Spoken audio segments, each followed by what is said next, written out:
ಲವೋದಿಕೀಯ ಸಭೆ ಜೇಷಾಮ್ ಜಬುದರೆ ಅಧ್ಯಾಯ 9 ಉಪಯೋಗವಿಲ್ಲದ ಸಭೆ ಪ್ರಕಟಣೆ 3:14-22 ಲವೋದಿಕೀಯದಲ್ಲಿರುವ ಸಭೆಯ ದೂತನಿಗೆ ಬರೆಯುವುದು.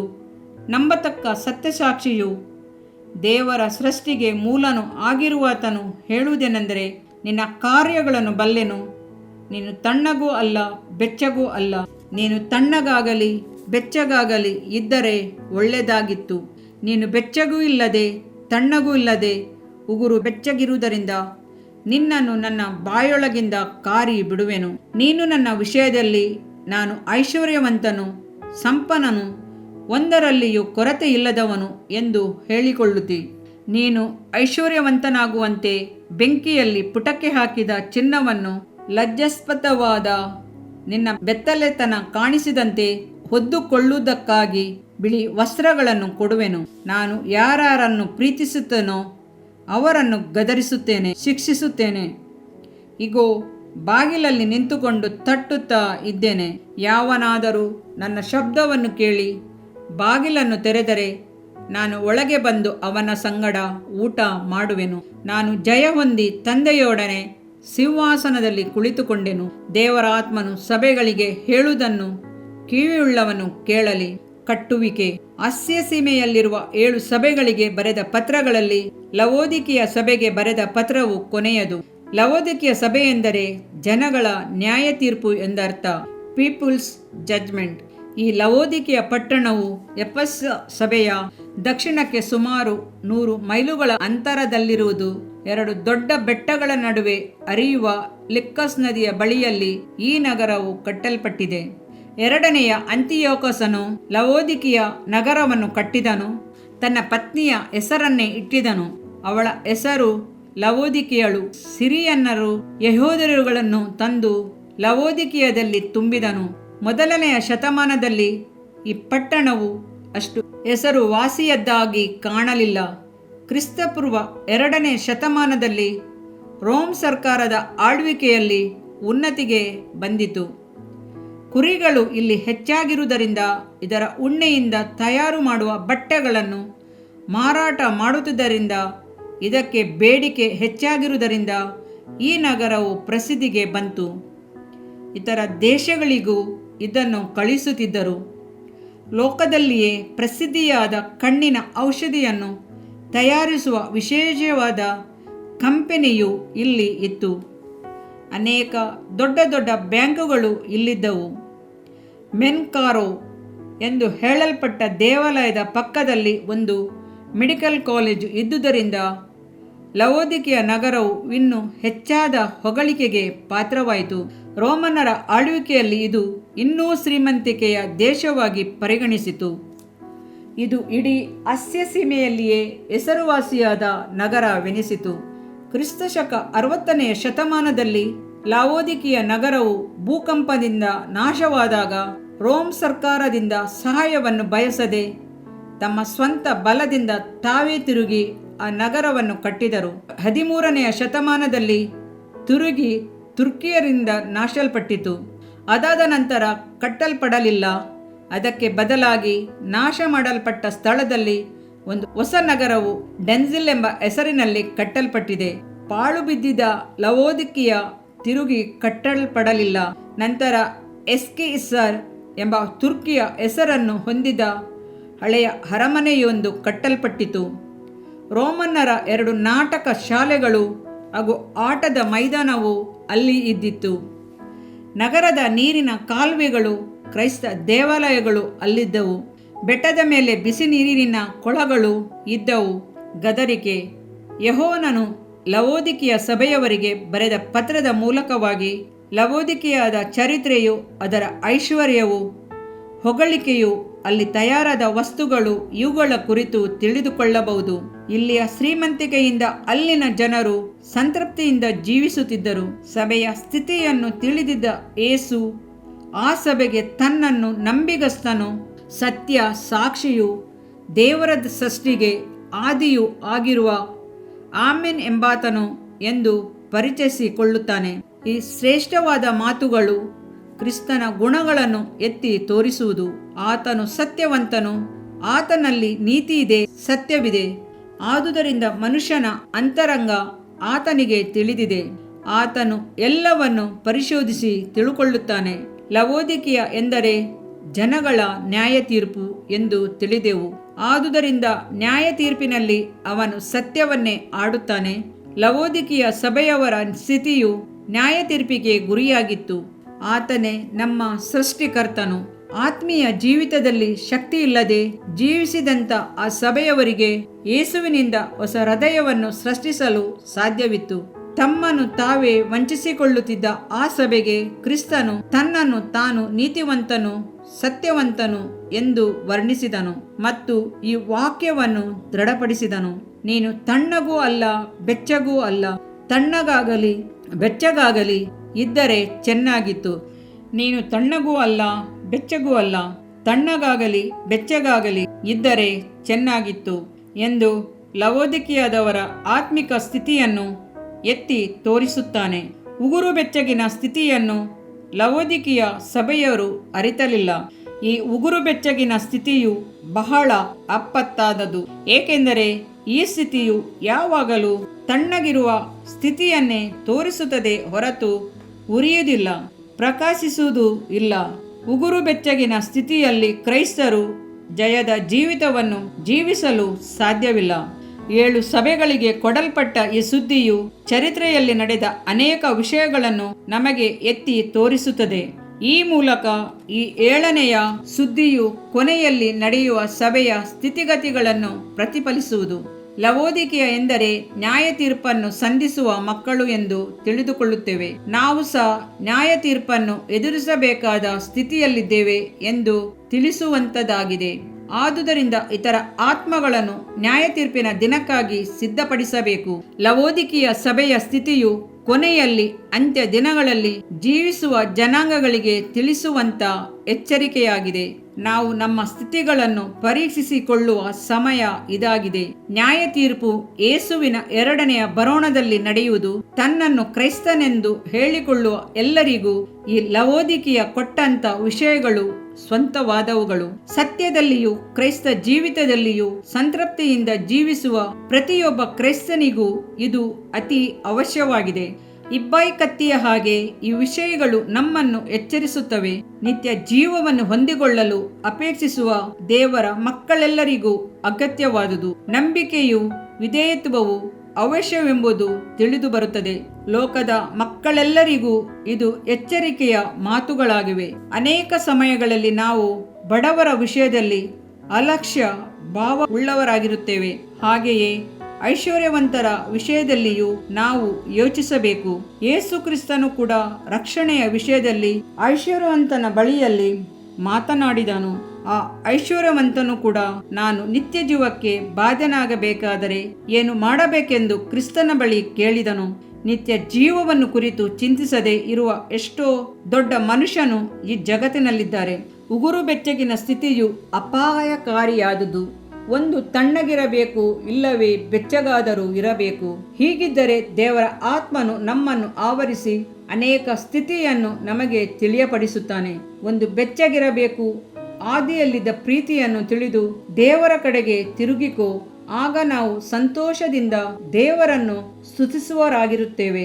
ಉಗುರು ಬೆಚ್ಚಗಿನ ಸ್ಥಿತಿಯನ್ನು ಯೇಸು ಏಕೆ ಬೇಡವೆನ್ನುತ್ತಾನೆ ಎಂದರೆ ಆ ಸ್ಥಿತಿಯು ನಮಗೆ ಒಳ್ಳೆಯದಲ್ಲ. ಯೇಸುವನ್ನು ನಂಬಿದ ವಿಶ್ವಾಸಿಗಳಿಗೆ ಅದು ಭಾರವಾದುದು. ಉಗುರು ಬೆಚ್ಚಗಿನ ಕ್ರೈಸ್ತರು ಆ ವಿಶ್ವಾಸಿಗಳಾಗಿರಲು ಸಾಧ್ಯ. ನಿನ್ನನ್ನು ನನ್ನ ಬಾಯೊಳಗಿಂದ ಕಾರಿ ಬಿಡುವೆನು. ರುಚಿಯಿಲ್ಲದ ಅಸಹ್ಯವಾದ ಉಗುರು ಬೆಚ್ಚಗಿನ ನೀರನ್ನು ಕುಡಿದ ತಕ್ಷಣ ವಾಂತಿಯಾಗಿ ಬಿಡುತ್ತದೆ. ಆತ್ಮಿಕ ಜೀವಿತದಲ್ಲಿ ಉಗುರು ಬೆಚ್ಚಗಿನ ಸ್ಥಿತಿಯಲ್ಲಿರುವವರು ಯೇಸುವಿಗೆ ಇಷ್ಟವಿಲ್ಲದವರು. ಅಂಥವರ ಪ್ರಾರ್ಥನೆಯು ತಂದೆಯಾದ ದೇವರಿಗೆ ಸಮರ್ಪಿತವಾಗುವುದಿಲ್ಲ. ಅವರು ವಾಕ್ಯವನ್ನು ಬೋಧಿಸಿದರೂ ಆತನ ಸೇವೆ ಮಾಡಿದರೂ ಅವು ಅಂಗೀಕೃತವಾಗುವುದಿಲ್ಲ. ಯಾವ ಕಾರ್ಯದಲ್ಲಿಯೂ ಅವರಿಗೆ ದೇವರ ಕೃಪೆ ದೊರಕುವುದಿಲ್ಲ. ಲವೋದಿಕೀಯ ಸಭೆಯವರ ಸ್ಥಿತಿಯು ಎಷ್ಟು ಮೋಸಕರವಾಗಿತ್ತೆಂದು ಯೇಸು ಹೀಗೆ ವಿವರಿಸುತ್ತಾನೆ. ನೀನು ನಿರ್ಭಾಗ್ಯನು, ಪರಿತಪಿಸುವವನು, ದರಿದ್ರನು, ಕುರುಡನು, ಬಟ್ಟೆ ಇಲ್ಲದವನು. ಆ ಸಭೆಯ ಆತ್ಮಿಕ ಸ್ಥಿತಿಯು ಪರಿತಾಪಕರವಾಗಿತ್ತು. ಆತ್ಮಿಕ ಆಶೀರ್ವಾದಗಳನ್ನು ಹೊಂದಲು ಅಯೋಗ್ಯರಾಗಿದ್ದುದರಿಂದ ಪರಿತಾಪಕರ ಸ್ಥಿತಿಯಲ್ಲಿದ್ದರು. ಲೋಕ ಪ್ರಕಾರವಾದ ಎಲ್ಲ ಶ್ರೀಮಂತಿಗೆ ಅನುಕೂಲಗಳಿದ್ದರೂ ಆತ್ಮಿಕ ವಿಷಯದಲ್ಲಿ ದರಿದ್ರರಾಗಿದ್ದರು. ಲೋಕದಲ್ಲಿ ಪ್ರಸಿದ್ಧಿ ಹೊಂದಿದ ಕಣ್ಣಿನ ಔಷಧಿಯನ್ನು ಕಂಡು ಹಿಡಿದ ಅವರ ಕಣ್ಣುಗಳೇ ಕುರುಡಾಗಿದ್ದವು. ಕಣ್ಣಿದ್ದು ಕುರುಡರಾಗಿದ್ದರು. ಕುರಿಗಳ ತುಪ್ಪಟದಿಂದ ತಯಾರಿಸಿದ ಕಂಬಳಿ, ಸ್ವೆಟ್ಟರುಗಳು ಬೇರೆ ಬೇರೆ ದೇಶಗಳಿಗೆ ಕಳುಹಿಸಲ್ಪಡುತ್ತಿದ್ದವು. ಅದಕ್ಕೆ ಬಹಳ ಬೆಲೆಯಿತ್ತು. ಆದರೂ ಅವರು ತಾವು ನಿರ್ವಾಣವಾಗಿದ್ದೇವೆಂದು ಅರಿಯದವರಾಗಿದ್ದರು. ಆದರೂ ತಾವು ಐಶ್ವರ್ಯವಂತರೆಂದು, ತಾವು ಒಂದರಲ್ಲಿಯೂ ಕೊರತೆ ಇಲ್ಲದವರೆಂದು ಹೇಳಿಕೊಳ್ಳುತ್ತಿದ್ದರು. ಅವರ ಅಗತ್ಯತೆಗಳನ್ನು ತಿಳಿದ ಯೇಸು ಅವರುಗಳಿಗೆ ಬೇಕಾದ ಆಶೀರ್ವಾದಗಳನ್ನು ಕೊಟ್ಟು ಅವರ ಇಷ್ಟಾರ್ಥಗಳನ್ನು ಪೂರ್ತಿಗೊಳಿಸುವೆನೆಂದು ಹೇಳಿದನು ಮತ್ತು ವಾಗ್ದಾನ ಮಾಡಿದನು. ಅದೇ ಸಮಯದಲ್ಲಿ ಅವರ ತಪ್ಪುಗಳನ್ನು ಎತ್ತಿ ತೋರಿಸುವುದನ್ನು ಬಿಡಲಿಲ್ಲ. ಒಂದೊಂದು ಸಭೆಯನ್ನು ಕುರಿತು ಯೇಸು ಚೆನ್ನಾಗಿ ತಿಳಿದಿದ್ದನು. ನಿನ್ನ ಕಾರ್ಯಗಳನ್ನು ನಾನು ಬಲ್ಲೆನು ಎಂದು ತಿರುಗಿ ತಿರುಗಿ ಎಚ್ಚರಿಸಿದನು. ಇಗೋ, ಆತನು ಕೊಡುವ ಆಲೋಚನೆ, ನೀನು ಐಶ್ವರ್ಯವಂತನಾಗುವಂತೆ ಬೆಂಕಿಯಲ್ಲಿ ಪುಟ ಹಾಕಿದ ಚಿನ್ನವನ್ನು ನಿನ್ನ ಬೆತ್ತಲೆತನ ಕಾಣಿಸದಂತೆ ಹೊದ್ದುಕೊಳ್ಳುವುದಕ್ಕಾಗಿ ಬಿಳಿ ವಸ್ತ್ರಗಳನ್ನು ನನ್ನ ಬಳಿ ತೆಗೆದುಕೋ. ಬೆಂಕಿಯಲ್ಲಿ ಪುಟ ಹಾಕಿದ ಚಿನ್ನವು ಶುದ್ಧವಾಗಿರುವ ಹಾಗೆ ಕ್ರೈಸ್ತ ಜೀವಿತವು ಪಾಪದ ಹೊಲಸಿನಿಂದ ಪ್ರತ್ಯೇಕಿಸಲ್ಪಡಬೇಕು. ನಂತರ ಪರಿಶುದ್ಧವಾದ ಪ್ರೀತಿಯನ್ನು ಅನುಸರಿಸಬೇಕು. ಇವುಗಳೇ ನಿಜವಾದ ಆತ್ಮಿಕ ಐಶ್ವರ್ಯಗಳೆನಿಸಿಕೊಳ್ಳುತ್ತೇವೆ. ನಂಬಿಕೆಯಲ್ಲಿ ಐಶ್ವರ್ಯವಂತರಾಗಿರಬೇಕು. ಯಾಕೋಬ 2:5. ಒಳ್ಳೆಯ ಕ್ರಿಯೆಗಳಲ್ಲಿ ಐಶ್ವರ್ಯವಂತರಾಗಿರಬೇಕು. 1 ತಿಮೋತಿ 6:18. ನಂಬಿಕೆಯಿಲ್ಲದ ಜೀವಿತ, ಪ್ರೀತಿಯಲ್ಲಿ ಕೊರತೆ ಇಂದಿನ ದೇವಜನರಲ್ಲಿ ಎದ್ದು ಕಾಣುವ ಕೊರತೆಯಾಗಿದೆ. ಇದು ಒಂದು ದೊಡ್ಡ ಪಾಪವೂ ಆಗಿದೆ. ಪ್ರೀತಿಯನ್ನು, ನಂಬಿಕೆಯನ್ನು ಹೊಂದುವುದು ಹೇಗೆ? ಯೇಸುವಿನ ಬಳಿ ಕೇಳಿ ಪಡೆದುಕೊಳ್ಳಬೇಕು. ರಕ್ಷಣೆ ಹೊಂದಿದ ಪರಿಶುದ್ಧ ಭಕ್ತಜನರ ಉಡುಪುಗಳು ಇವೆ. ಪರಿಶುದ್ಧ ಆತ್ಮನ ಮೂಲಕವಾಗಿ ಇದು ದೊರೆಯುವುದು. ಇದರಲ್ಲಿ ದೇವರ ಆಜ್ಞೆಗಳನ್ನು, ಯೇಸುವಿನ ಮೇಲಣ ನಂಬಿಕೆಯನ್ನು ಕೈಕೊಂಡು ನಡೆಯುತ್ತಿರುವ ದೇವಜನರ ತಾಳ್ಮೆಯು ತೋರಿಬರುತ್ತದೆ. ಪ್ರಕಟಣೆ 14:12. ಪ್ರಕಾಶಮಾನವೂ ನಿರ್ಮಲವೂ ಆದ ನಯವಾದ ನಾರುಮಡಿಯನ್ನು ಧರಿಸಿಕೊಳ್ಳುವುದಕ್ಕೆ ಆಕೆಗೆ ಅನುಗ್ರಹವಾಗಿತ್ತು. ಪ್ರಕಟಣೆ 29:8. ಪರಿಶುದ್ಧವಾದ ಆಲೋಚನೆಗಳು, ಪರಿಶುದ್ಧವಾದ ಉದ್ದೇಶಗಳನ್ನು ಹೊಂದಿದವರು ತಮ್ಮ ಅಂಗಿಗಳನ್ನು ಯಜ್ಞದ ಕುರಿಯ ರಕ್ತದಿಂದ ತೊಳೆದುಕೊಂಡು ಶುದ್ಧರಾಗುವರು. ಕಣ್ಣುಗಳಿಗೆ ಆಜ್ಞಾನವನ್ನು ಹಚ್ಚುವುದು ಎಂದರೆ ಪರಿಶುದ್ಧ ಆತ್ಮನ ಕ್ರಿಯೆ. ನಜರೇತಿನ ಯೇಸುವನ್ನು ದೇವರು ಪರಿಶುದ್ಧ ಆತ್ಮನಿಂದಲೂ ಶಕ್ತಿಯಿಂದಲೂ ಅಭಿಷೇಕಿಸಿದನು. ಅಪೊಸ್ತಲ ಕೃತ್ಯ 10:28. ಅದೇ ಪ್ರಕಾರ ಯೇಸು ಕ್ರಿಸ್ತನು ಸಹ ನಮ್ಮನ್ನು ಅಭಿಷೇಕಿಸುತ್ತಾನೆ. 1 ಯೋಹನ 2:20. ಪರಿಶುದ್ಧಾತ್ಮನು ಯೇಸುವಿನ ಪುನರುತ್ಥಾನವಾದ ನಂತರ ಯಾವ ರೀತಿ ಶಿಷ್ಯರ ಜೊತೆಯಲ್ಲಿದ್ದು ಅವರನ್ನು ಶಕ್ತಿಯುತವಾಗಿ ನಡೆಸಿದನೋ ಹಾಗೆಯೇ ಈಗಲೂ ನಮ್ಮೊಳಗೆ ವಾಸ ಮಾಡಿ ಆತ್ಮಿಕ ಆಶೀರ್ವಾದಗಳನ್ನು, ಲೋಕದ ಅವಶ್ಯಕತೆಗಳನ್ನು ಒದಗಿಸುತ್ತಾನೆ. ಈ ಆಜ್ಞಾನವು ಆತ್ಮಿಕ ಕುರುಡುತನವನ್ನು ತೆಗೆದು ಹಾಕುವುದು. ಪರಿಶುದ್ಧ ಆತ್ಮನು ನಮ್ಮೊಳಗೆ ಪ್ರವೇಶಿಸುವಾಗ ನಮ್ಮ ಕಣ್ಣುಗಳಲ್ಲಿ ಮುಚ್ಚಿಕೊಂಡಿರುವ ಪೊರೆಯು ಕಳಚಿ ಬಿದ್ದು ಬಿಡುವುದು. ಆಗ ನಾವು ನಮಗೆ ಅಗತ್ಯವಾದ ಪುಟಕಿಟ್ಟ ಚಿನ್ನ, ನಂಬಿಕೆ, ಪ್ರೀತಿ, ಬಿಳಿ ವಸ್ತ್ರಗಳಾದ ನೀತಿಯನ್ನು ಪಡೆದುಕೊಳ್ಳುವೆವು. ಈ 3 ಔಷಧಿಗಳು ಯೇಸುವನ್ನು ಅಂಗೀಕರಿಸಿಕೊಂಡವರ ಜೀವಿತದಲ್ಲಿ ಕಾಣಬರುತ್ತವೆ.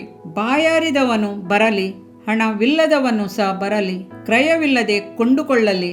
ಯೆಶಾಯ 55:1 ಎಂದು ಯೇಸು ಕನಿಕರದಿಂದ ಕರೆಯುತ್ತಾನೆ. ದೇವರ ಕಡೆಗೆ ತಿರುಗಿಕೊಳ್ಳುವ ಪ್ರತಿಯೊಬ್ಬರಿಗೂ ಕೊಡುವನು. ನಾನು ಯಾರನ್ನು ಪ್ರೀತಿಸುತ್ತೇನೋ ಅವರನ್ನು ಗದರಿಸುತ್ತೇನೆ, ಶಿಕ್ಷಿಸುತ್ತೇನೆ. ಪ್ರಕಟಣೆ 3:19. ಒಂದು ವೇಳೆ ಔಷಧಿಯಿಂದ ಗುಣವಾಗದಿದ್ದರೆ ಶಸ್ತ್ರಚಿಕಿತ್ಸೆ ಮಾಡಬೇಕಾಗಬಹುದು. ಸ್ವ ಇಚ್ಛೆಯಂತ ಪೊರೆ ಕಣ್ಣಿನಲ್ಲಿ ಬೆಳೆದಿದ್ದರೆ ಅದನ್ನು ಕತ್ತರಿಸಿ ತೆಗೆಯುವುದು ಅವಶ್ಯ. ಆದರೆ ಶಸ್ತ್ರಚಿಕಿತ್ಸೆ ಮಾಡುವ ಒಳ್ಳೆಯ ವೈದ್ಯರ ಬಳಿಗೆ ಹೋಗಬೇಕು. ಆ ವೈದ್ಯನು ಯೇಸು ಎಂದು ತಿಳಿಯುವಾಗ ನಮಗೆ ಆದರಣೆಯಾಗುತ್ತದೆ. ಆತನೊಬ್ಬನಿಗೆ ಮಾತ್ರವೇ ನಮ್ಮನ್ನು ಮಾರ್ಪಡಿಸಲು ಸಾಧ್ಯ. ಲವೋದಿಕೀಯ ಪಾಪದ ವ್ಯಾಧಿಯಿಂದ ಹಿಡಿಯಲ್ಪಟ್ಟು ಮೋಸಕರವಾದ ಸ್ಥಿತಿಯಲ್ಲಿ ಬಂಧಿಸಲ್ಪಟ್ಟಿತು. ನೀತಿವಂತನು ಸತ್ಯವಂತನು ಆದ ಯೇಸು ಮಾತ್ರವೇ ಈ ವ್ಯಾಧಿಯನ್ನು ಗುಣಪಡಿಸಲು ಸಾಧ್ಯ. ಗದರಿಕೆಯಿಂದ ಯಾವ ಪ್ರಯೋಜನವಿಲ್ಲ. ಯೇಸುವಿನ ಸಹಾಯ ಮಾತ್ರವೇ ಅಗತ್ಯ. ದೇವರು ತನ್ನ ಮಗನ ಮುಖಾಂತರ ಲೋಕಕ್ಕೆ ರಕ್ಷಣೆಯಾಗಬೇಕೆಂದು ಆತನನ್ನು ಕಳುಹಿಸಿಕೊಟ್ಟನೆ ಹೊರತು ತೀರ್ಪು ಮಾಡುವುದಕ್ಕಾಗಿ ಕಳುಹಿಸಲಿಲ್ಲ. ಯೆಹೋವನ 3:17. ಸಿಲುಬೆಯ ಬೆಳಕಿನಲ್ಲಿ ಯೇಸುವನ್ನು ನೋಡುವಾಗ ನಮ್ಮ ಪಾಪಗಳನ್ನು ನಾವು ನೋಡಲು ಸಾಧ್ಯ.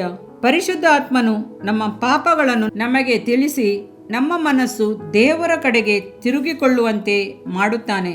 ಆದುದರಿಂದ ಆತ್ಮಿಕ ಕುರುಡರಿಗೆ ಯೇಸುವೇ ಪರಿಹಾರ, ಆದರಣೆಯೂ ವಾಗ್ದಾನವು. ಲವೋದಿಕೀಯದ ಸ್ಥಿತಿಯು ಮೋಸಕರವಾಗಿತ್ತು, ಆದರೂ ಅದು ಗುಣ ಹೊಂದಲು ಒಳ್ಳೆಯ ಅವಕಾಶವಿತ್ತು.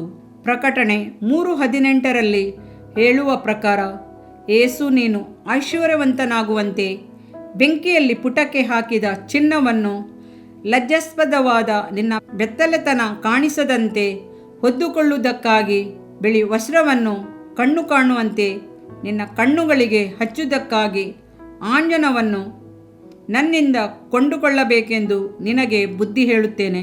ಈ 3 ಕಾರ್ಯಗಳು ಪಾಪ ವ್ಯಾಧಿಗಳಿಂದ ಹಿಡಿಯಲ್ಪಟ್ಟವರಿಗೆ, ಅವರ ಆತ್ಮಗಳಿಗೆ ಮುಖ್ಯವಾಗಿ ಬೇಕಾಗಿದೆ. ಇವು ವಿಶೇಷ ಔಷಧಿಗಳು. ನ್ಯಾಯ ತೀರ್ಪಿಗೆ ಸಿದ್ಧರಾಗಲು ಈ ಔಷಧಗಳು ಸಹಾಯ ಮಾಡುತ್ತವೆ. ನಿತ್ಯ ಜೀವವನ್ನು ಹೊಂದುವುದಕ್ಕೆ ಇದು ಸಹಾಯಕವಾಗುತ್ತವೆ. ಕ್ರಿಸ್ತನೇ ಸಮಸ್ತರಲ್ಲಿಯೂ ಸಮಸ್ತವೂ ಆಗಿದ್ದಾನೆ. ಕೊಲೊಸ 3:11. ಲವೋದಿಕೀಯ ಸಭೆಯವರ ಮನಸ್ಸಿನಲ್ಲಿ ಯೇಸು ಪ್ರವೇಶಿಸಿದಾಗ ಅವರ ಉಗುರು ಬೆಚ್ಚಗಿನ ಸ್ಥಿತಿಯು ಬದಲಾಗಿ ಆತ್ಮಿಕ ರೀತಿಯಲ್ಲಿ ಐಶ್ವರ್ಯವಂತರಾಗಿ ಉರಿದು ಪ್ರಕಾಶಿಸುವರಾದರು. ಯೇಸು ಅವರಿಗೆ ಸತ್ಯವಂತನಾಗಿದ್ದನು. ಆತನ ಬರೋಣದಲ್ಲಿ ಅವರು ಕ್ರಿಸ್ತನಿಗೆ ಮೊದಲ ಸ್ಥಾನ ಕೊಟ್ಟರು. ಲೋಕದ ಆಕರ್ಷಣೆಯು ಕಡಿಮೆಯಾಯಿತು. ಲೋಕದ ಮೇಲಿನ ಆಶೆ ಆಕಾಂಕ್ಷೆಗಳೆಲ್ಲವೂ ನಾಶವಾದವು. ದೊಡ್ಡ ವೈದ್ಯನಾದ ಯೇಸು ಕ್ರಿಸ್ತನು ಲವೋದಿಕೀಯದವರನ್ನು ಹೇಗಾದರೂ ಗುಣಪಡಿಸಲೇಬೇಕೆಂದು ಬಯಸಿದನು. ಇಗೋ, ಬಾಗಿಲಲ್ಲಿ ನಿಂತುಕೊಂಡು ತಟ್ಟುತ್ತಾ ಇದ್ದೇನೆ. ನನ್ನ ಶಬ್ದವನ್ನು ಕೇಳಿ ಬಾಗಿಲನ್ನು ತೆರೆದರೆ ನಾನು ಒಳಗೆ ಬಂದು ಅವನ ಸಂಗಡ ಊಟ ಮಾಡುವೆನು. ಪ್ರಕಟಣೆ 3:20. ಲವೋದಿಕೀಯ ಸಭೆಯವರು ಪ್ರತಿಯೊಬ್ಬರೊಂದಿಗೂ ಸ್ನೇಹವನ್ನು ಬೆಳೆಸಲು ಇಷ್ಟಪಟ್ಟರು. ಅವರು ಸಭೆಯ ಕದವನ್ನು ತಟ್ಟುತ್ತಿರುವರು. ಸಭೆಯ ಮೂಲಕವಾಗಿ ಲೋಕದ ಬಾಗಿಲನ್ನು ತಟ್ಟುವರು. ಯೇಸು ಕ್ರಿಸ್ತನು ತಾತ್ಕಾಲಿಕವಾಗಿ ತಂಗುವುದಕ್ಕೆ ಅಲ್ಲ, ನಿರಂತರವಾಗಿ ವಾಸಿಸಲು ಬಯಸುತ್ತಾನೆ. ಅಷ್ಟು ಮಾತ್ರವಲ್ಲ, ನಿತ್ಯವಾದ ಸಂಬಂಧವನ್ನು ಇಟ್ಟುಕೊಳ್ಳಲು ಇಷ್ಟಪಡುತ್ತಾನೆ. ಆತನ ಸಿಂಹಾಸನದಲ್ಲಿ ಆತನೊಂದಿಗೆ ಕುಳಿತುಕೊಳ್ಳುವರಷ್ಟರ ಮಟ್ಟಿಗೆ ನಮ್ಮೊಂದಿಗಿರಲು ಬಯಸುತ್ತಾನೆ. ನಾನು ಜಯ ಹೊಂದಿ ನನ್ನ ತಂದೆಯೊಂದಿಗೆ ಸಿಂಹಾಸನದಲ್ಲಿ ಕುಳಿತುಕೊಂಡ ಪ್ರಕಾರ ಜಯ ಹೊಂದುವನನ್ನು ನನ್ನೊಂದಿಗೆ ಸಿಂಹಾಸನದಲ್ಲಿ ಕುಳ್ಳಿರಿಸಿಕೊಳ್ಳುವೆನು. ಪ್ರಕಟಣೆ 3:21. ಮರಣವನ್ನು ಜಯಿಸಿದವನು ನಮ್ಮ ಬಲಹೀನತೆಗಳಲ್ಲಿ ನಮಗೆ ಬಲವನ್ನು ಕೊಡುತ್ತಾನೆ. ನಮ್ಮನ್ನು ಕುರಿತು ಅನುತಾಪ ಪಡುವವನು ಪಾಪಕ್ಕೆ ತಪ್ಪಿಸಿಕೊಂಡು ಓಡುವಾಗ ಗುರಾಣಿಯೂ ಆಗಿರುತ್ತಾನೆ. ನಮ್ಮ ಹೃದಯದ ಬಾಗಿಲನ್ನು ತಟ್ಟುತ್ತಾನೆ. ಆತನನ್ನು ನಮ್ಮ ಹೃದಯವೆಂಬ ಮನೆಯೊಳಗೆ ಸೇರಿಸಿಕೊಳ್ಳೋಣವೇ? ಒಬ್ಬ ದೊಡ್ಡ ಕೋಟ್ಯಾಧೀಶ್ವರನು ತುಂಬ ಐಶ್ವರ್ಯವನ್ನು ತೆಗೆದುಕೊಂಡು ಬಂದು ನಿಮ್ಮ ಮನೆಯ ಬಾಗಿಲನ್ನು ತಟ್ಟಿದರೆ ತೆರೆಯುವಿರಾ? ಇಲ್ಲವೇ ನಿಮ್ಮ ಊರಿನ ಅರಸನು ಬಂದು ನಿಮ್ಮನ್ನು ಗೌರವಿಸುತ್ತೇನೆಂದು ನಿಮ್ಮ ಮನೆಯ ಬಾಗಿಲನ್ನು ತಟ್ಟಿದರೆ ತೆರೆಯುವಿರಾ? ಹಾಗಾದರೆ ಕರ್ತಾದಿ ಕರ್ತನು, ರಾಜಾದಿರಾಜನು, ಈ ಭೂಮಿಯಲ್ಲಿರುವ ಎಲ್ಲ ಐಶ್ವರ್ಯಕ್ಕೂ ಸ್ವಂತನಾದವನು ಆಗಿರುವವನು ನಿಮ್ಮ ಹೃದಯದ ಬಾಗಿಲನ್ನು ತಟ್ಟುತ್ತಿರುವನು. ಯೇಸುವಿನ ಐಶ್ವರ್ಯವೇ ಕಲ್ವಾರಿ ಎಂಬ ಕಿರೀಟ. ಆತನ ತಟ್ಟುವ ಕೈಗಳು ಮೊಳೆ ಹೊಡೆದ ಕೈಗಳು. ಬಹಳ ಹೊತ್ತಿನಿಂದಲೂ ನಿಂತುಕೊಂಡು ನಂಬಿಕೆಯಿಂದ ಕಾದಿದ್ದಾನೆ. ಯೇಸು ಕನಿಕರದಿಂದ ಕರೆಯುತ್ತಿದ್ದಾನೆ. ಉತ್ತರಕ್ಕೆ ಲವೋದಿಕೀಯ ಸಭೆಯವರ ಮಾತುಗಳನ್ನು ಕೇಳೋಣ. ನಾನು ನಿದ್ರೆಗೊಂಡಿದ್ದರೂ ನನ್ನ ಹೃದಯವು ಎಚ್ಚರಗೊಂಡಿತು. ಇಗೋ, ಎನ್ನಿನೆಯನು ಕದ ತಟ್ಟಿ, ಪ್ರಿಯಳೆ, ಕಾಂತಳೆ, ಪಾರಿವಾಳವೇ, ನಿರ್ಮಲೆಯೇ, ಬಾಗಿಲು ತೆಗೆ. ನನ್ನ ತಲೆಯ ಮೇಲೆಲ್ಲ ಇಬ್ಬನಿಯು ಬಿದ್ದಿದೆ, ನನ್ನ ಕೂದಲು ರಾತ್ರಿ ಬೀಳುವ ಹನಿಗಳಿಂದ ತುಂಬಿದೆ ಅಂದನು. ಪರಮಗೀತ 5:2. ಲವೋದಿಕೆಯ ಸಭೆಗೆ ಸೇರಿದವರೇ, ನಿಮ್ಮನ್ನು ಯೇಸು ಕರೆಯುತ್ತಿದ್ದಾನೆ. ಓ ನಿದ್ರೆ ಮಾಡುತ್ತಿರುವ ಪರಿಶುದ್ಧ ಜನರಿಂದ ಉತ್ತರವೇ ಇಲ್ಲ. ಕೊನೆಯಲ್ಲಿ ತಿರುಗಿ ಪ್ರಯತ್ನಿಸುತ್ತಾನೆ. ನನ್ನ ಕಾಂತನು ಬಾಗಿಲ ರಂಧ್ರದಲ್ಲಿ ಕೈ ನೀಡಿದನು, ಅವನಲ್ಲಿ ನನ್ನ ಕರುಳು ಮರುಗಿತು. ಪರಮಗೀತ 5:4. ಹೃದಯದ ಬಾಗಿಲನ್ನು ತಟ್ಟಿ ಕರೆದು ಉತ್ತರಕ್ಕಾಗಿ ಕಾದಿದ್ದೇನೆ. ತನ್ನ ಮೊಳೆ ಒಡೆದ ಕೈಗಳನ್ನು ಚಾಚಿ ಬಾಗಿಲು ತೆರೆಯುವುದಾ ಎಂದು ನಿರೀಕ್ಷೆಯಿಂದ ಎದುರು ನೋಡುತ್ತಿದ್ದಾನೆ. ಲವೋದಿಕೆಯದವರು ಬಾಗಿಲನ್ನು ತೆರೆಯಲು ನಿಧಾನ ಮಾಡುತ್ತಿರುವುದೇಕೆ? ನ್ಯಾಯ ತೀರ್ಪು ಬರುವ ಮೊದಲೇ ಅವಳೆದ್ದು ಬಾಗಿಲನ್ನು ತೆರೆಯುತ್ತಾಳೆ. ಆದರೆ ಅವನು ಅಲ್ಲಿರಲಿಲ್ಲ, ಹೊರಟು ಹೋಗಿದ್ದನು. ಅದಾದ ನಂತರವೇ ಕಳವಳ ತುಂಬಿದ ಭಯಂಕರವಾದ ಧ್ವನಿಯು ಕೇಳಿಸಿತು. ಸಮಯ ಕಳೆದು ಹೋಯಿತು. ನನ್ನ ಇನಿಯನಿಗೆ ಕದ ತೆರೆದೆನು. ಅಷ್ಟರಲ್ಲಿ ಅವನು ಹಿಂತಿರುಗಿ ಹೋಗಿದ್ದನು. ಆಹಾ, ಅವನು ಮಾತಾಡಿದಾಗ ನಾನು ಮೂರ್ಛೆ ಹೋಗಿದ್ದನಲ್ಲ. ಎಷ್ಟು ಹುಡುಕಿದರೂ ಸಿಕ್ಕಲಿಲ್ಲ, ಎಷ್ಟು ಕೂಗಿದರೂ ಉತ್ತರವಿಲ್ಲ. ಪರಮಗೀತ 5:6. ಲವೋದಿಕೆಯಾದವರ ಹೃದಯದ ಕದವನ್ನು ಅವರು ತಟ್ಟುವಾಗ ಇಡೀ ಪ್ರಪಂಚವೇ ಆತುರದಿಂದ ನೋಡುತ್ತದೆ. ನ್ಯಾಯ ತೀರ್ಪಿನ ಸಮಯವು ಬಹಳ ಬೇಗನೆ ಮುಗಿಯುತ್ತದೆ. ಕಾಲವು ಬಹಳ ಬೇಗನೆ ಮುಗಿದು ಹೋಗುತ್ತದೆ. ಅದರ ನಂತರ ರಕ್ಷಣೆ ಇಲ್ಲ. ಆಗ ನಾವು ಕೇಳುವ ಒಂದೇ ಪ್ರಶ್ನೆ, ಯೇಸು ನಮ್ಮ ಹೃದಯದಲ್ಲಿ ಇದ್ದಾನಾ ಎಂಬುದೇ. ಒಂದು ದಿನ ಒಬ್ಬ ದೇವಸೇವಕರು ಅವರ ಚಿಕ್ಕ ಮಗನೊಂದಿಗೆ ಆರ್ಟ್ ಗ್ಯಾಲರಿಗೆ ಹೋಗಿದ್ದರು. ತಂದೆ ತನ್ನ ಪ್ರಸಂಗಕ್ಕೆ ಅನುಕೂಲವಾಗುವುದಕ್ಕೆ ಯಾವುದಾದರೂ ಒಂದು ಅಂಶವು ಸಿಗುವುದೇನೋ ಎಂದು ಹುಡುಕುತ್ತಿದ್ದರು. ಅಲ್ಲಿದ್ದ ಚಿತ್ರಗಳನ್ನೆಲ್ಲ ನೋಡುತ್ತಾ ನಡೆಯುತ್ತಿದ್ದರು. ದಿಢೀರೆಂದು ನಿಂತುಬಿಟ್ಟರು. ಅಲ್ಲಿ ಹೃದಯವನ್ನೇ ಕರಗಿಸುವಂಥ ಚಿತ್ರಪಟವೊಂದು ತೂಗು ಹಾಕಿತ್ತು. ಅದು ಯೇಸುವು ಬಾಗಿಲನ್ನು ತಟ್ಟುತ್ತಿರುವ ದೃಶ್ಯ. ಆತನ ತಲೆಯು ಇಬ್ಬನಿಯಿಂದಲೂ ಆತನ ತಲೆಯ ಕೂದಲು ರಾತ್ರಿ ಬೀಳುವ ಮಳೆಯ ಹನಿಗಳಿಂದಲೂ ನೆನೆದಿತ್ತು. ಆ ದೃಶ್ಯವನ್ನು ನೋಡಿದ ಆ ತಂದೆಯ ಕಣ್ಣಿನಲ್ಲಿ ನೀರು ತೊಟಕುತ್ತಿತ್ತು. ಇದನ್ನು ನೋಡಿದ ಆ ಮಗನು ತಂದೆಯನ್ನು ನೋಡಿ, ಅಪ್ಪ, ಆ ಮನುಷ್ಯನು ಒಳಗೆ ಪ್ರವೇಶಿಸಿದನಾ ಎಂದು ಕೇಳಿದನು. ಅವರು ಚಿಂತೆಯಿಂದ ನಡೆಯುತ್ತಿದ್ದಾಗ ಆ ಬಾಲಕನು ಆ ತಂದೆಯ ಶರ್ಟನ್ನು ಹಿಡಿದೆಳೆದು, ಅಪ್ಪ, ಅವರು ಬಾಗಿಲಿನ ಒಳಗೆ ಪ್ರವೇಶ ಮಾಡಿದರೆ ಎಂದು ಕೇಳಿದನು. ಸೇವಕರು ಬಹಳ ಚಿಂತೆಯಲ್ಲಿದ್ದರು. ಬಾಗಿಲು ಮನುಷ್ಯನ ಹೃದಯವನ್ನು ಸೂಚಿಸುತ್ತದೆ. ಆ ಬಾಗಿಲನ್ನು ಒಳಗಿನಿಂದ ಚಿಲಕವು ಹಾಕಲ್ಪಟ್ಟಿರುತ್ತದೆ. ಒಳಗಿರುವವರಿಂದಲೇ ಬಾಗಿಲು ತೆರೆಯಬೇಕು ಎಂದು ಯೋಚಿಸಿದರು. ನಮ್ಮ ಒಬ್ಬೊಬ್ಬರ ಹೃದಯದೊಳಗೆ ಪ್ರವೇಶಿಸಲು ಆತನು ಬಾಗಿಲನ್ನು ತಟ್ಟುತ್ತಲೇ ಇರುತ್ತಾನೆ. ಒಂದು ವೇಳೆ ಈಗಲೇ ನಮ್ಮ ಹೃದಯದ ಒಳಗೆ ಪ್ರವೇಶಿಸಲು ಆತನು ನಮ್ಮ ಹೃದಯವನ್ನು ತಟ್ಟಬಹುದು. ನಮ್ಮ ಹೃದಯದ ಬಾಗಿಲನ್ನು ತೆರೆದು ಆತನನ್ನು ಸ್ವೀಕರಿಸಿದರೆ ಆತನ ವಾಗ್ದಾನಗಳ ಮೇಲೆ ನಾವು ಆತುಕೊಳ್ಳಬಹುದು. ಆತನು ನಮ್ಮ ಪ್ರಾರ್ಥನೆಯನ್ನು ಸ್ವೀಕರಿಸುವನು. ಆತನು ನಮಗೆ ಸಮಾಧಾನವನ್ನು ಅನುಗ್ರಹಿಸುವನು. ನಾವು ಹೋಗಬೇಕಾದ ಮಾರ್ಗವನ್ನು ನಮಗೆ ತೋರಿಸುವನು. ನಮ್ಮ ಸಂತೋಷವನ್ನು ಪೂರ್ಣಗೊಳಿಸುವನು. ಆತನೇ ಜೀವವಾಗಿರುವುದರಿಂದ ನಮಗೆ ನಿತ್ಯ ಜೀವವನ್ನು ಕೊಡುವನು. ನಿಮ್ಮ ಯೋಚನೆಯು ಅರಳಲಿ. ಲವೋದಿಕೆಯ ಸಭೆಯು ಬೆಚ್ಚಗೂ ಇಲ್ಲದೆ ಕೆಟ್ಟು ಹೋದಂಥ ಸ್ಥಿತಿ. ಐಶ್ವರ್ಯ ಮಿತಿಮೀರಿ ಇದ್ದುದರಿಂದ ಅವರ ಅಹಂಕಾರ ಅಧಿಕವಾಗಿತ್ತು. ದೇವರ ಕರೆಯುವಿಕೆಯನ್ನು ಅಲಕ್ಷ್ಯ ಮಾಡಿ ನಾಶವಾಯಿತು. ನಮ್ಮ ಸಭೆಗಳಲ್ಲಿ ವಿದ್ಯೆ, ಪದವಿ, ಹಣ, ಸೌಂದರ್ಯ, ಆಡಂಬರ, ಶರೀರಬಲ, ಸಭೆಯ ಹೆಮ್ಮೆ, ಸಭೆಯ ಕಟ್ಟಳೆಗಳು, ಹಬ್ಬಗಳು, ಹೃದಯವನ್ನೇ ಕಠಿಣಪಡಿಸಿಕೊಳ್ಳುವಿಕೆ, ಇವುಗಳ ಆಳ್ವಿಕೆಗೆ ಒಳಗಾದವರನ್ನು ಕರ್ತನು ಎಚ್ಚರಿಸುತ್ತಾನೆ.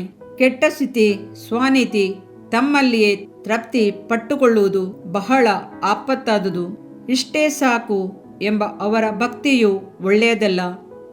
ಇದು ಬಹಳ ಅಪಾಯಕಾರಿ. ಇವುಗಳಿಂದ ದೂರವಾಗಿ ದೇವರ ಕಡೆಗೆ ತಿರುಗಿಕೊಳ್ಳುವುದು, ಮಾನಸಾಂತರ ಪಡುವುದು ಒಳ್ಳೆಯದು ಎಂದು ಕರ್ತನು ಬಲವಂತ ಮಾಡುತ್ತಾನೆ. ಇಗೋ, ಬೇಗ ಬರುತ್ತೇನೆ.